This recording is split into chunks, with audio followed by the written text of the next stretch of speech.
le sujet de la vidéo, c'est comment gagner The Voice. Bon, la question est simple.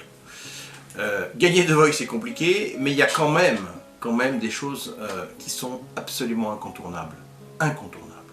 Et je suis assez affolé quand je vois des candidats qui oublient vraiment les bases de ce qu'il faut savoir pour espérer gagner The Voice.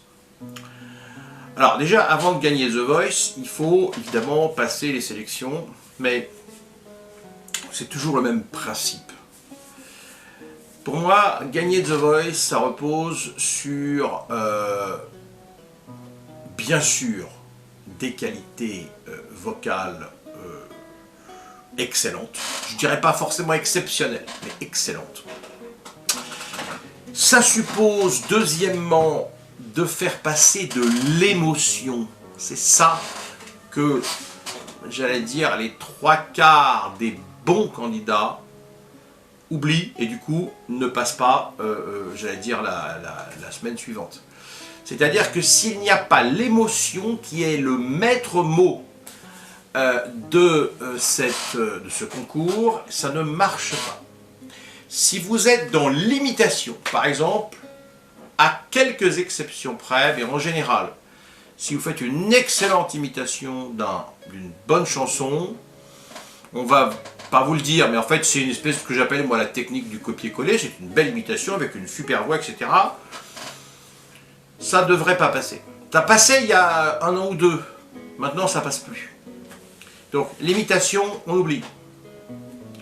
La création d'une chanson que personne ne connaît, on oublie aussi parce qu'il faut, pour que les coachs se retournent, qu'il y ait une étincelle qui s'allume. Et l'étincelle, elle s'allume avec 3 choses. La puissance de la voix, évidemment l'émotion que va générer la chanson, et il est très bon de rajouter justement de choisir une chanson qui déjà en elle-même allume une petite lumière dans la tête du coach, et là il se dit j'adore la chanson. 2, il y a de l'émotion. 3, il y a une voix.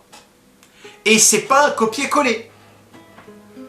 Vous devez évidemment faire la chanson que vous avez choisie. Il ne s'agit pas de la revisiter de manière, j'allais dire, artificielle pour le plaisir de changer. Il faut que vous la fassiez vôtre. C'est-à-dire, il faut que, bien sûr, sans travestir l'idée générale, le message, etc., vous gardez les paroles, vous ne changez pas, vous la chantez avec votre voix à vous. Donc, c'est simple. De l'émotion, de la puissance, de la voix. S'il n'y a pas ça, et surtout s'il n'y a pas l'émotion, c'est pas la peine. Alors, l'originalité est aussi un facteur évidemment de réussite, mais je dirais que si on devait en retenir qu'un seul, c'est l'émotion. Je prends l'exemple de Maël. Bon. Maël a gagné la finale avec plus de 50% des voix, sachant que les 3 autres candidats étaient très bons. Mais pourquoi elle a gagné?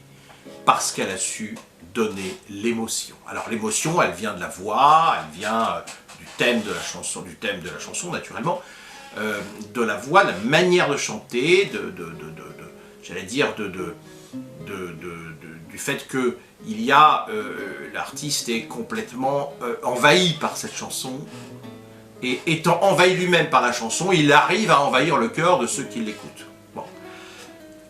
Personnellement, moi j'ai trouvé dès le début, j'ai senti, je l'ai dit d'ailleurs à mon entourage, pratiquement dès le début, j'ai dit Maël va gagner The Voice. Bon. Elle a gagné, et elle a plus que gagné. Elle a gagné comme pratiquement, je crois, personne n'avait jamais gagné. C'est-à-dire, je dis, avec plus de 50% des votes, et les autres étaient très bons. Les autres, ils avaient une très bonne voix, un punch incroyable. Ils avaient aussi l'émotion, mais tellement moins que Maël, que c'est Maël qui l'a remporté. Pour moi, ça en fait la plus grande artiste qui a gagné The Voice depuis l'histoire de The Voice. Moi, je résume en disant qu'il y a, par exemple, dans Maëlle, à la fois du Piaf, du Brel et du Barbara. Les trois ingrédients sont réunis. Alors, pour l'instant, elle chante des chansons qui sont très belles aussi. Hein, toutes les machines ont un cœur, tout ça, c'est très bon. Mais elle chante des chansons de son âge. Donc, moi, j'attends qu'elle passe, j'allais dire, à des choses plus importantes encore.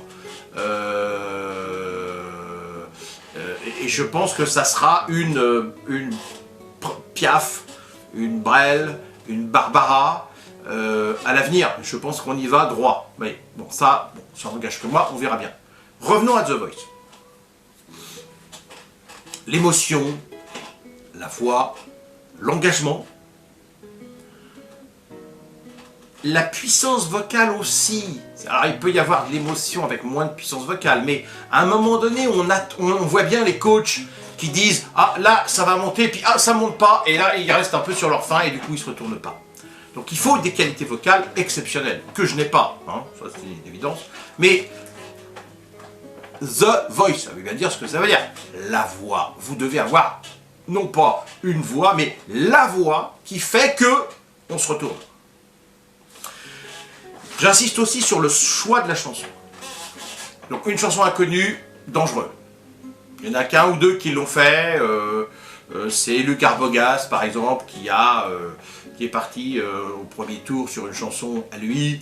Mais Luc Arbogast fait partie des étoiles, fait partie des dieux, fait partie des gens qui, effectivement, ont mis en avant leur originalité.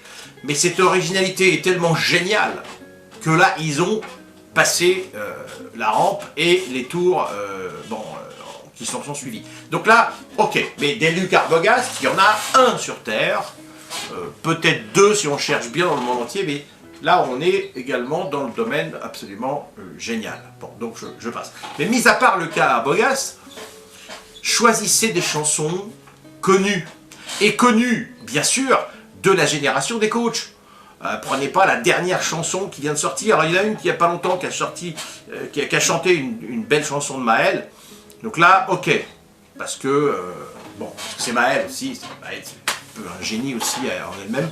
Mais, mis à part ce cas-là, choisissez des chansons très connues. Je me souviens du type qui chantait Pink Floyd The Wall, We Don't Need No Education. Dans les secondes qui ont suivi, il y a quelqu'un qui s'est retourné, tout de suite. Parce que, pour des gens de ma génération, Pink Floyd The Wall, c'est juste énormissime.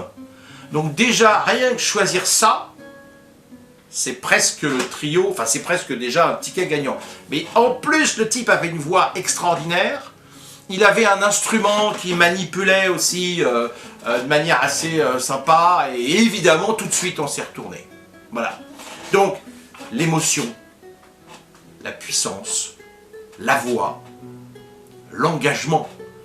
Donc choisissez des tubes, choisissez des chansons connues, choisissez des chansons où on a tous, j'allais dire, on est tous entrés dans un bonheur extraordinaire, rien qu'en l'écoutant. Voilà, il faut raviver dans l'esprit des coachs ces moments extraordinaires qu'ont été Pink Floyd The Wall, Jacques Brel dans le port d'Amsterdam, le type qui arrive et qui chante dans le port d'Amsterdam mieux que Jacques Brel, avec, et c'est déjà pas facile, mais tout est possible sur Terre, avec une émotion extraordinaire, les 4 coachs vont se retourner, c'est une évidence.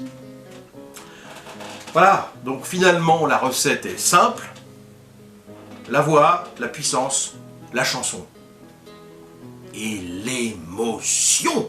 Rien d'autre. S'il n'y a pas d'émotion, c'est pas la peine. On a vu quelqu'un il n'y a pas longtemps, il a fait une belle chanson, un très beau copier-coller, c'est formidable. Mais il n'y a pas plus d'émotion que ça. Donc ça passe pas. Au début, oui, ça aurait pu, mais là, non. Donc, je ne vais pas répéter 20 fois. Vous avez compris. Merci.